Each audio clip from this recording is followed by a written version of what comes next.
Abimael Ortiz is going to have a very, very difficult match against Kevin Gonzalez.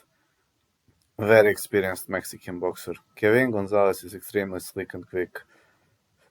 One and only lost to Murodjan Akhmadaliev, then he bounced back against Yemi Demesido. He outsmarted Jose Santamaria, Manuel Rivera, Ivan Morales, and Abimael Ortiz has never met such an opponent.